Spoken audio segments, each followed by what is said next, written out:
일본 법원이 아베 전 총리 피살이 후 고액 헌금 논란을 빚은 세계평화통일가정연합 통일교에 대해 법인 해산 명령을 내렸습니다.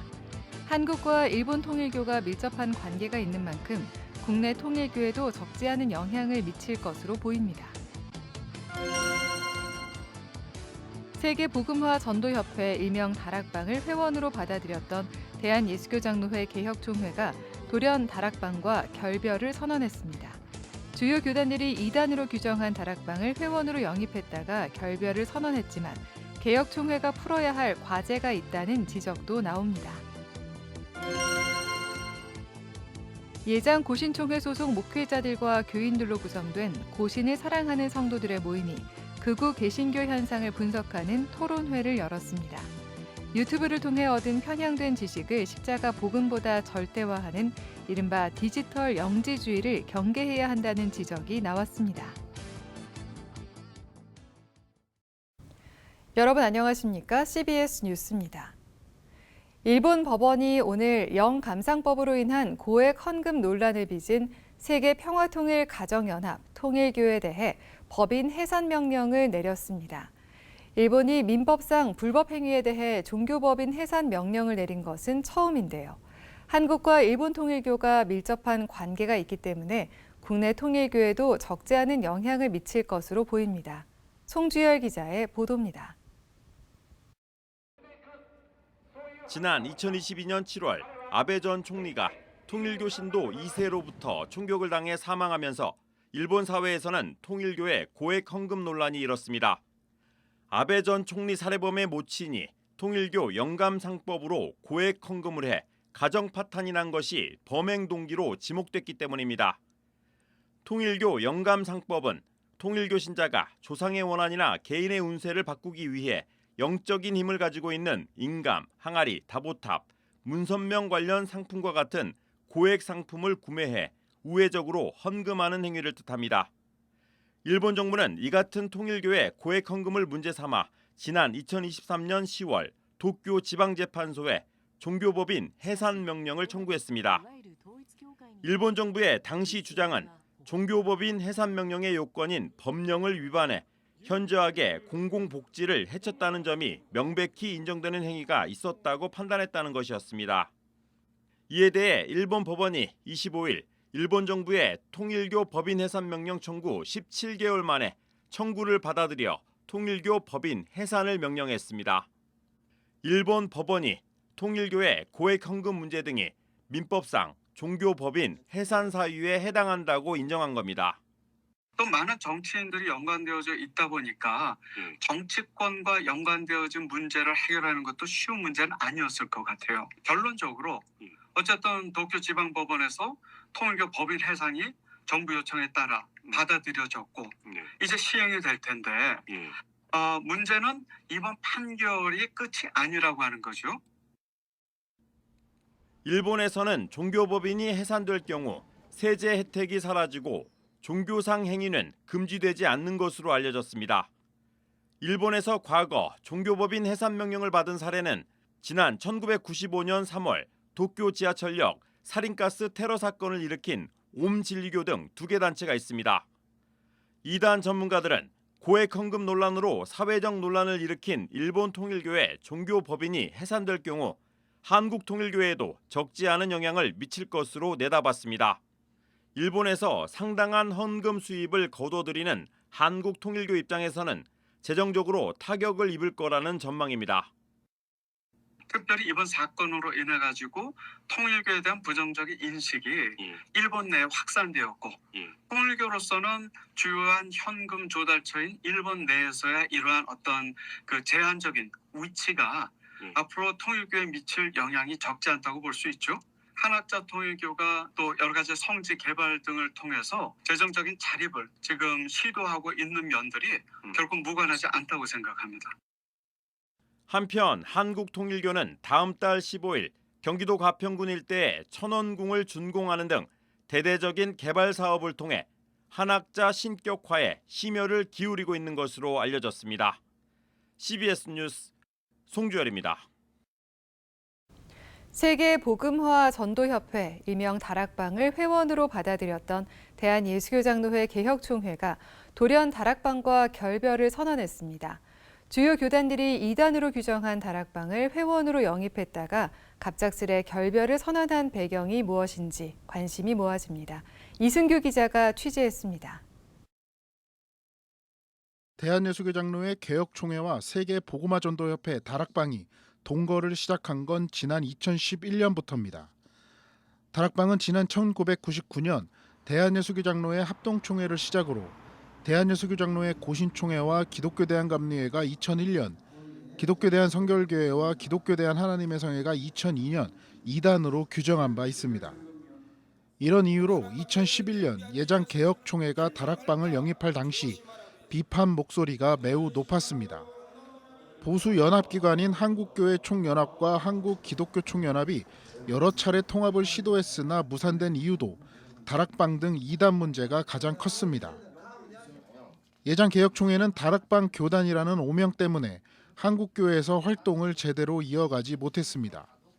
이런 비난을 무릅쓰고 다락방을 영입했던 예장개혁총회가 돌연 결별을 선언하고 나서 그 배경에 관심이 모아지고 있습니다. 예장개혁총회는 최근 기자들과 만난 자리에서 다락방 류광수 목사를 비롯한 일부 목회자들의 윤리적 문제가 불거지면서 함께할 수 없다는 결론을 내렸다고 말했습니다. 예장개혁총회는 이어 정통교단의 지도와 도움을 받아 한국교회를 섬기는 교단으로 거듭나겠다며 성경과 한국교회가 용인하지 않는 잘못된 신학이 교단 안에 자리 잡지 못하도록 하겠다고 말했습니다. 둘째는 앞으로 신학적 문제는 정통 교단 산하의 신학위원회와 이단 대책위원회의 지도와 도움을 받아서 신학적 부분의 문제를 점검하고 성경과 한국교회가 용인하지 않는 잘못된 신학이 교단 안에 자리 잡지 못하도록 할 것이며 예장개혁총회가 전격적으로 다락방과의 결별을 선언했지만 여전히 검증해야 할 과제가 남아 있습니다.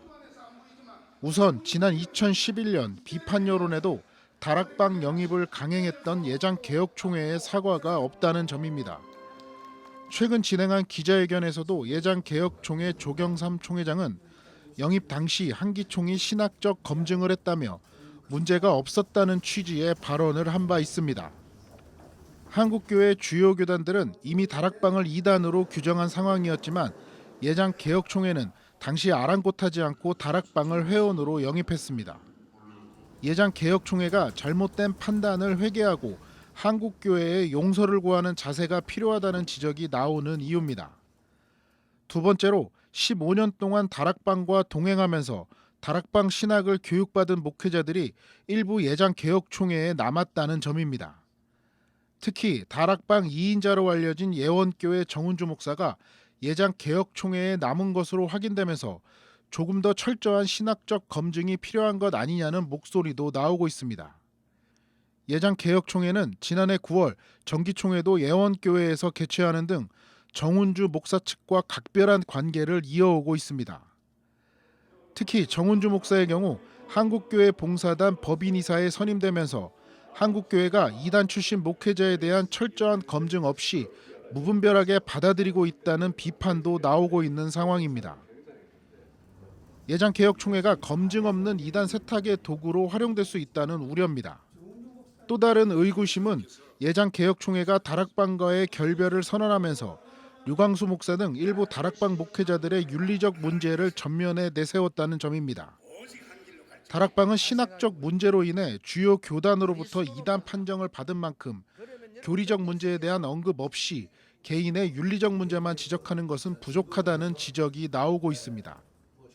우리 총회와 함께했던 세계 복음화 전도협회와 일부 지도자들의 일탈로 한국교회에 큰 심려를 끼쳐드린 점에 대해서 정말 가슴 아프게 생각하고 머리 숙여 죄송하다는 말씀을 드립니다. 예장개혁총회는 기자회견 내내 한교총이나 교단신학위원회의 신학적 검증을 감수하겠다고 말했습니다. 다락방과 결별을 선언한 예장개혁총회에 대한 한국교회 정통교단들의 철저한 검증이 필요하다는 지적입니다. CBS 뉴스 이승규입니다. 12.3 내란 사태 이후 극우 개신교계의 정치적 행보가 기독교 신앙을 왜곡하고 있다는 비판이 이어지고 있습니다.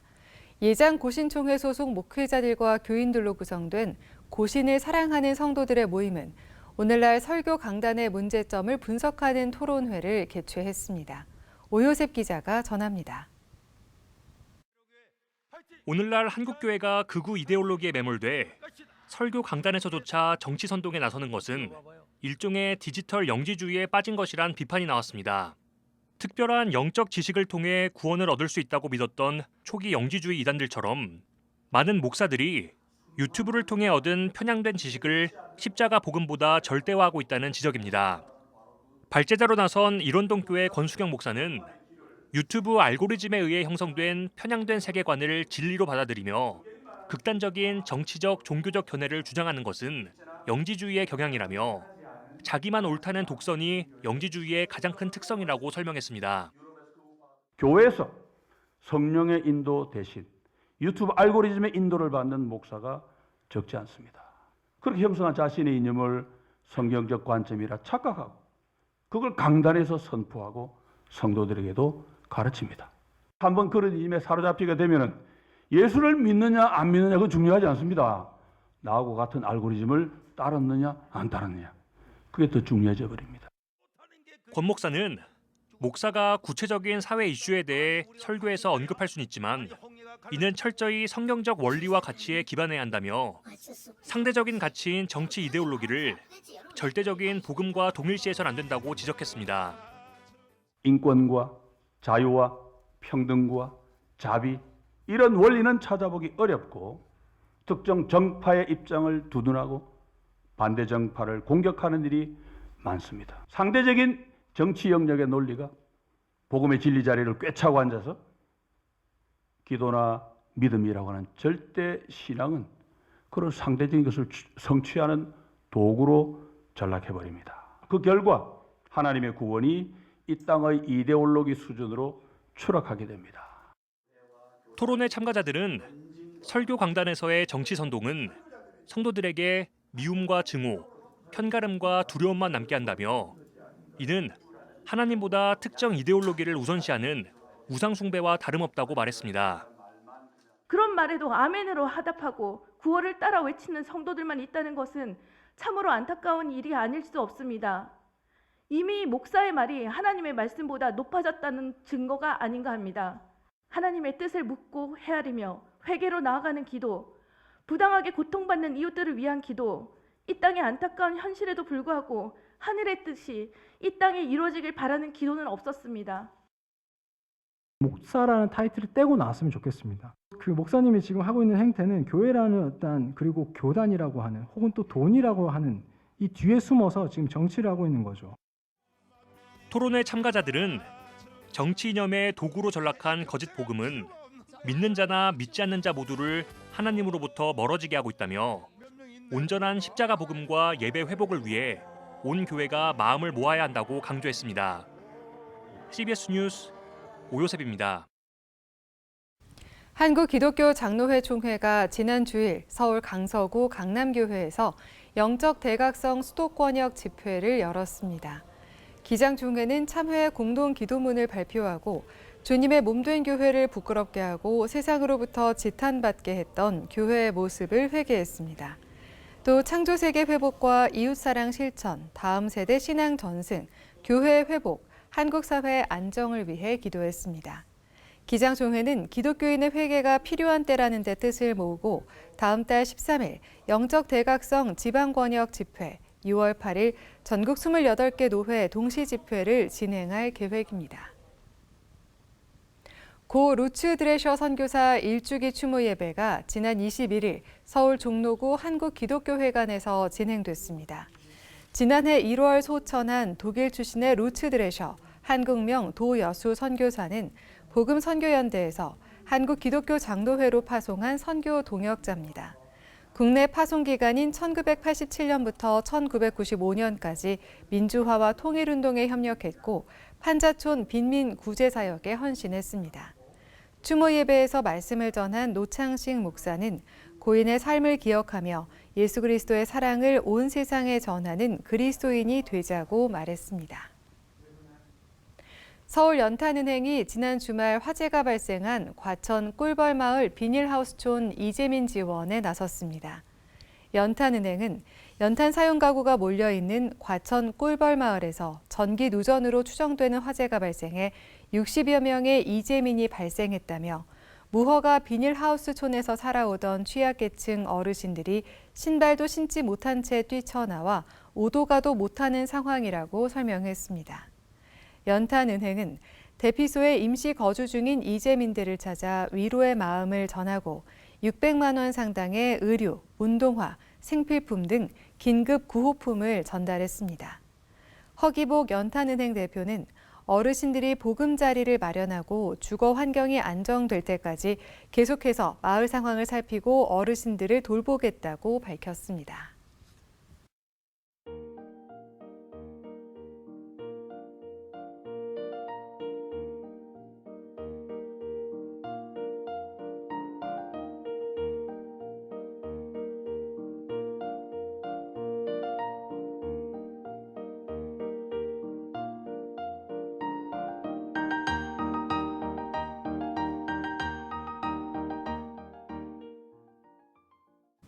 이상으로 뉴스를 마칩니다. 시청해주신 여러분 고맙습니다.